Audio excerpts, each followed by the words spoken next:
งูนะบ่อ้าวหลายโตแทงงูนะโอ้ยน้ำท่วมผลงูมาพี่น้องเอ้ยยังเห็นอยู่บ่โอ้ไปเบิ่งเลยอยู่ดอนเลยเนาะโอ้เชิกเลยบ่ได้คนไม่ตีแล้วเขาจะเบิ่งแต่ซื่อนะพี่น้องเบิ่งดูงูพี่เหลือนะครึ่งหนึ่งอยู่สองทางติดต่อมนต์ซ้อเสียงผู้ไทยสบายดีทุกคนตอนนี้เขาก็อยู่หลังเฮิรนกำลังคอยเบิ่งน้ำท่วมอยู่บ้านกุฎหินเมืองอาสาพรแขวงสวรรณเขตน้ำกำลังมาตอนนี้น้ำมาแต่ผู้จังแห่พุ่นกำลังโทมมัดแต่พุ่นฝนก็ไม่ได้ถอยตกอยู่ตลอดนะน้ำท่วมเมื่อละถงนาโลงบ้านกุฎหินเนี่ยอันที่เฮาเห็นเขางามๆเขียวๆมันก็เขาดำตะโหปีนะยั่งแต่หน้าปลามี่แถวเคยแคมเฮิรนคอยนี้ ชาวบ้านก็กำลังพากันออกไปหาเก็บกิโลหรือว่าตึกจะลงแถวแคมเฮิรนคอยนี้นะน้ำท่วมลีได้พี่น้องเอ้ยฝนก็ไม่ได้ถอยตกตลอดตกลงมาเค็กอยู่นะปอดโตโคตรแรงนี่เชอะน้ำท่วมแล้ว10 ปีตั้งแต่พายุนกเต็นผู้พี่น้องสักกะโทมอีปีนี้โทมหลายนะค่อยท่ายจากมุมสูงหลังเฮิรนค่อยพี่นะ ค่อยขึ้นมาท่ายอยู่หลังเฮิรนค่อยเบิ้งน้ำกันพี่น้องเอ้ยเดี๋ยวพี่น้องเบิ้งน้ำโทมถงนาโลงบ้านกุฎหินเมืองอาสาพรแขวงสวรรณเขตฝนก็มาอยู่ตลอดน้ำก็กำลังมาพี่น้องตอนค่อยมาแต่หน้านะน้ำยังไม่ได้รีบหลักโหตะก้าแถวนี้เดี๋ยวนี้ละรีบหมดละเด้อพี่น้องเด้อระมัดระวังน้ำกันได้บางเทอมันมาหลายกว่านี้โอ้ยลึกกิโลแล้วนี่ลึกกิโลว่าน้ำแล้วพี่น้องเอ้ยฝนก็มาอยู่ตลอดไม่ได้ถอยไปเบิ้งน้ำกันเลยพี่น้องเชิญกับท่านได้นุ่ง ไปเบิ้งน้ำกันเลยน้ำมันสิหลายชำเลยมีคนเพื่อได้กิโลได้บริณาเลยไปเบิ้งน้ำกันน้ำท่วมบ้านกุฎินหลังจากค่อยท่ายมุมสูงแล้วเขาก็ลงมาพาพี่น้องไปเบิ้งน้ำกันไปเบิ้งคือว่าไปข้าเจ้าตึกจะลงได้บริณาเลยเนี่ยนะเข้ากำลังจะสองพี่น้องเข้าหน้าปามี่เนี่ยจะสองแล้วได้มันเล่าดำแต่โดนเลยเล่าดำแต่โหปีดำแต่เดินเจ็ดพุ่นนะมันก็เลยกำลังจะสองแล้วนะเข้านะกลมหมดเลยม่านเลยนี่ก็คือมุมทางบ้านนะเฮิรนค่อยพี่น้องติดกับทงหน้าหน้าโลงนี่ ไปเบิ้งน้ำกันไปพี่น้องเอ้ยเขากำลังยึดสองผลน้ำท่วม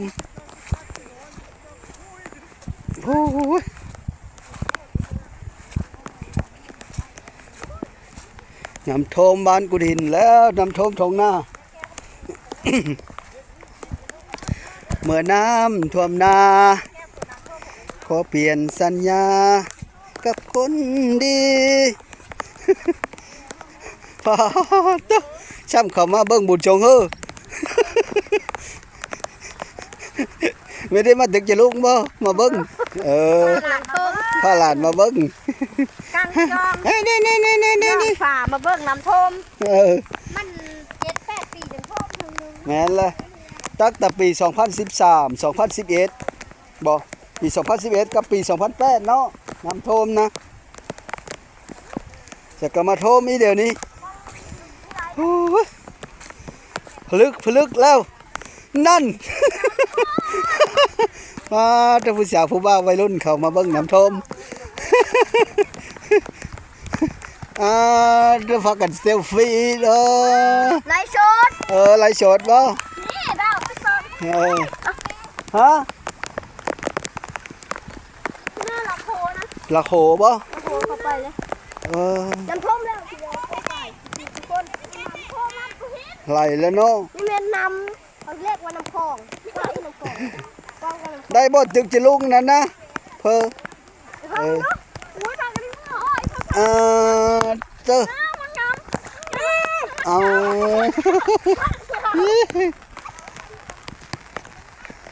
งาบักลาไปพุ่นละ กะหรี่นะกับเพิ่นนั่นนะขึ้นแหลนโลดได้บ่สังหาค่อยว่าแม่เซลซะเนาะแม่เซลโมแอซะเนาะไปเบิ่งกันซะไปเบิ่งสังหากันเลิกแค่โย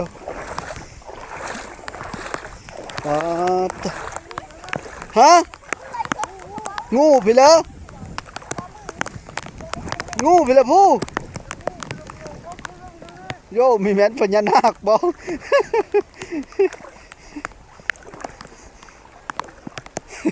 ยานได้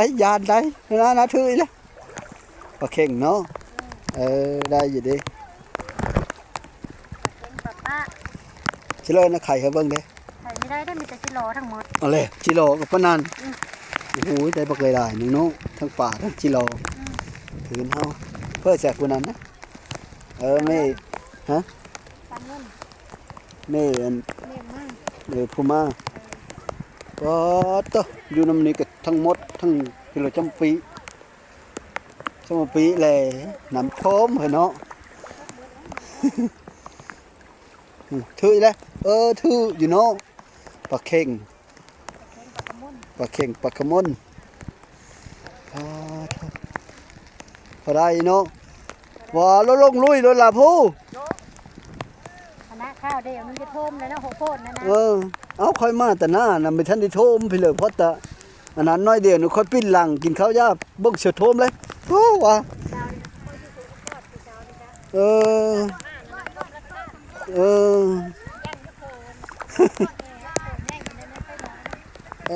โขใหญ่โขน้อยอันนี้นะ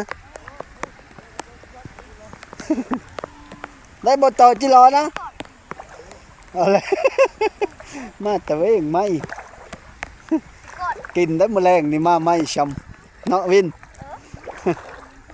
มาไว้ปรับน้ำโทมมาไม่ผัดใครแต่มาฮอดบ้านเนาะต่อเนาะฉันจะก้อยยะแถวทางแล้วพอแห้งแล้วบ้านเฮาโทมกับใครแล้วมันไม่ได้โทมฮอดบ้านฮอดเฮินมันโทมแต่ทงหน้าจะซื้อมันเคยเห็นน้ำโทมมาแต่เกินมานะเห็นมันครั้งแรกในชีวิตสักก็เห็นครั้งแรกโอ้กูจะส่องเธอแล้วแต่มาอยู่บนหินส่องเธอเห็นละนี่แหละน้ำโทมนะพี่เลิศนั้นนะนกพี่เลิศนั้นนะห่างเงาแท้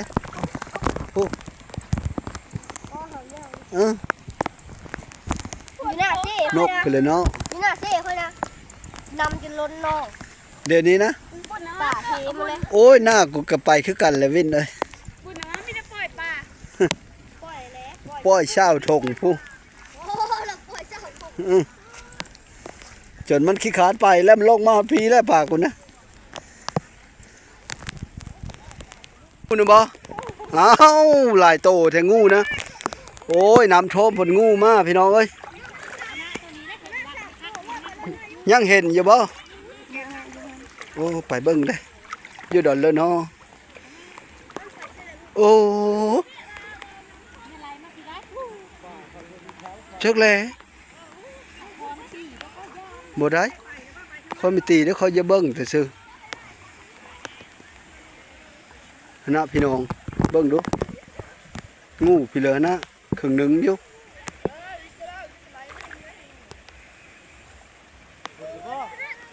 เห็นน้อยหนึ่งมันมีเห็นลาย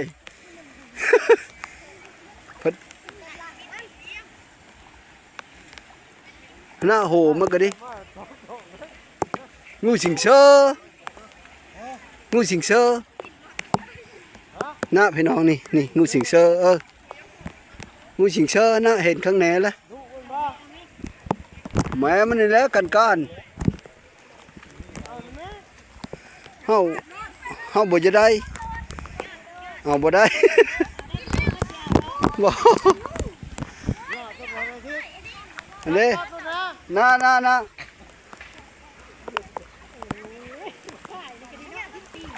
บ่ได้ตีเอาบ่ละตีก็ไม่ตีได้เพื่อละตีมันแต่ยังนั่นแหละงูมันก็ปบน้ำคือกันนั่นแหละก้านได้ผู้เอ้ยจะคล้ายๆคืองูมัน นั่งงูนาเต้ยงูนี่นะแต่ว่าโมเมนต์งูนาเต้ยคอยว่าเสียงูสิงเชอแบบนี้มันฉีไล่ๆนี่ก็ดี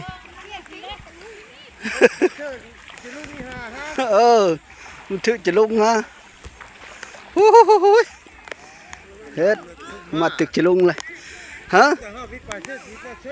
เยอะนั่นแหละเด้นะไปเฉพาะวันอาทิตย์ยังเลยเสร็จจะได้อันของเลยเนาะจะได้อันยุบเอาเด้ยุบมุนไปป้อยอยู่บ้านบกคุณนะมันอยู่นั่นเลยนั่นเลยเยอะหันเลยมีเอาได้เขาไม่ได้จะได้เขาจะมีแต่เยอะเอาไปป้อยนั่นแหละเพราะมันหุ่นไปแล้วนะ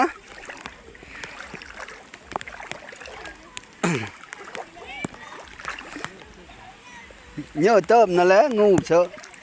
จังแม่นงูไปเลย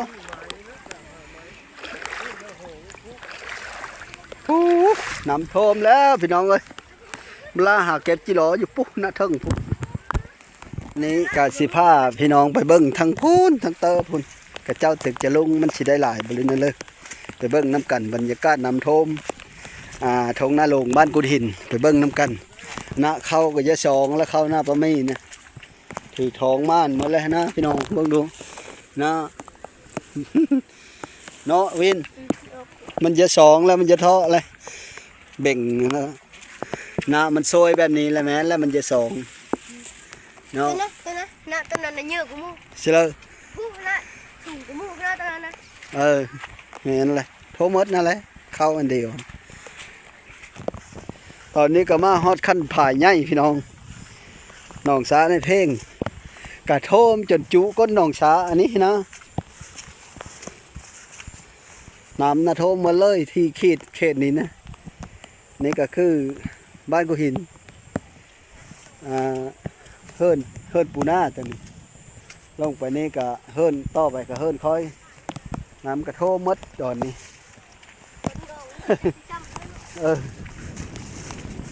ต่อพี่ลึก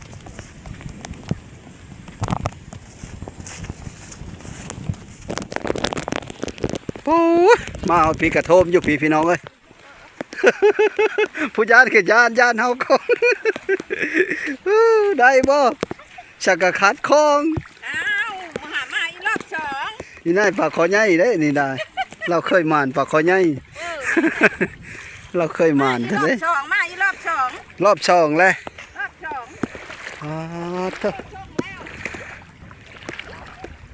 โคตรและนี่เชอะเต็มคลองเท่านึงเลยโอ้นี่นะจะไข่ได้อยู่ดอกสมคิดเดได้บ่นี้สักกะมานี่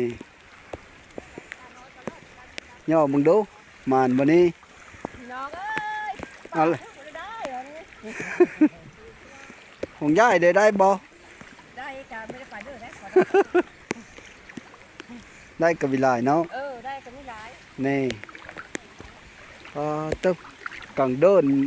หน้าในเพลงนี่แหละเนาะมันตึกจะลงอยู่นี่นะชื่อไว้บ่กว่าน้ำท่วมทงหน้าโลงบ่มันท่วมแล้วก็ดิพวกบ้านจะมีท่วมง่ายๆดอกพี่น้องท่วมแต่ทงหน้านั่นแหละบ้านจะมีท่วมง่ายไปเลยดอกถืออยู่เนาะเอาแกงเงินห้อยน้อยนะฮอดผีแล้วบ่ไปหน้าก็เห็นตึกอยู่ห้อยน้อยพูนฮอดผีเลยเมื่อกินข้าวแล้วมาผี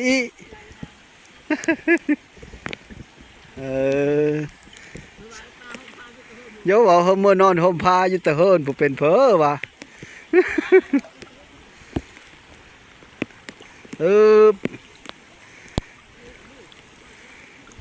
กระซ้ำป่าน้ำท่วมนั่นแหละเนาะ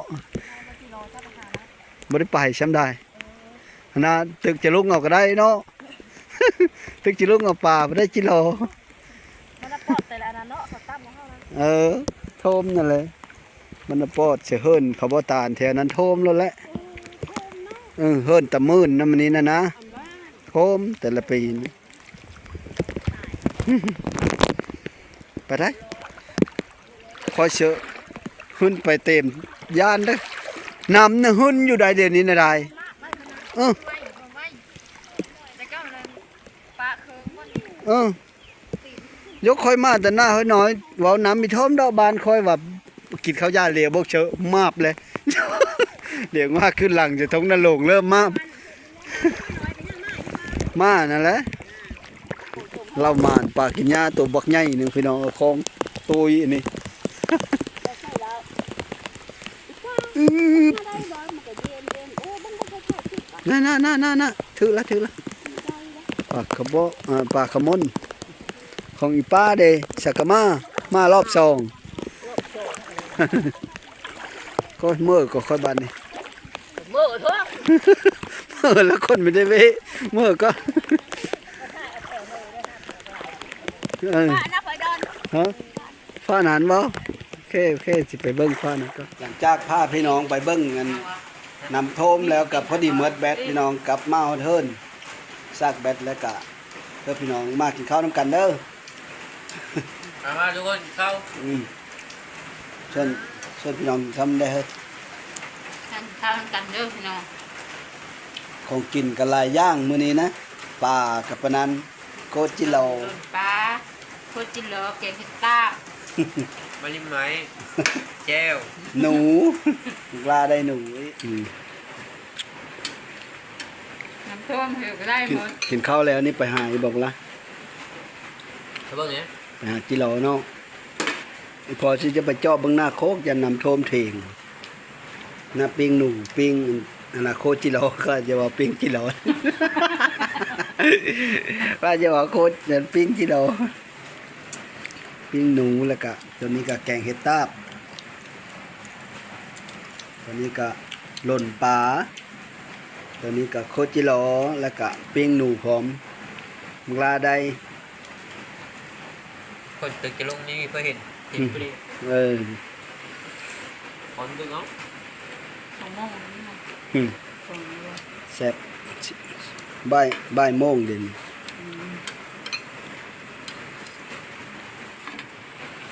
อืมนอนแล้วแซ่บพี่น้องแกงเห็ดตาบก็แซ่บทิศทอนไปเชื่อก็ได้หยางแล้วเพราะว่าทางเปิ้นแห้งที่รถก็บ่ได้น้ำท่วมกับปานนันสิไปหน้าก็หยางไป